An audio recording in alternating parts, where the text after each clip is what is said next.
एक बार एक व्यापारी का 50 करोड़ का नुकसान हुआ।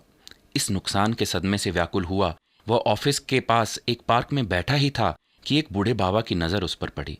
उसे उदास देखकर बाबा ने पूछा, बेटा क्या तुम ठीक हो?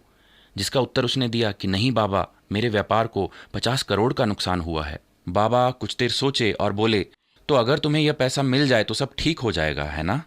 उसी समय बाबा ने अपना एक चेकबुक निकाला और व्यापारी के नुकसान से 10 गुना ज्यादा 500 करोड़ का चेक बनाकर उसके हाथ थमा दिया और कहा, लो बेटा, अपनी सारी परेशानियों को दूर करो, मगर 1 साल बाद इसी जगह मुझे यह पैसा लौटा देना।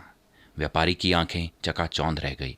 बाबा का धन्यवाद करते हुए वह अपने दफ्तर भागा।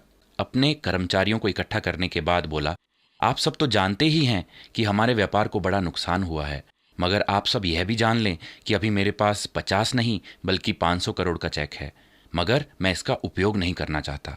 मैं चाहता हूं कि हम सब एकजुट अपने इस हालात को अपने प्रयास से बदलें, ना कि किसी के दान पुण्य से। उस दिन के बाद सबकी विचारधारा बदली और उनके व्यापार को 550 करोड़ का मुनाफा हुआ। बूढ़े बाबा की विनती जब व्यापारी को याद आई तो वह उसी अप्रयुक्त चेक को लिए पार्क पहुंचा। पार्क में बाबा के साथ एक कन्या भी थी। जब व्यापारी ने बाबा की ओर चेक बढ़ाया तो कन्या के चेहरे का भाव बदल गया। कुछ देर बाद उसने बताया कि बाबा की दिमागी हालत ठीक नहीं थी। वह इसी प्रकार लोगों को धनराशि की सहायता का वादा कर अपने पुराने मूल्यहीन चेक दे देते थे। व्यापारी ने जब यह सुना तो हैरान रह गया, मगर उसी समय एक दिलासा भी आया कि उन्होंने उस चेक पर निर्भर ना करके अपनी सोच और विचार से अपने व्यापार के हालात को बदला। जो प्रभु मुझे सामर्थ्य देते हैं उनके माध्यम से मैं सब कुछ कर सकता हूँ।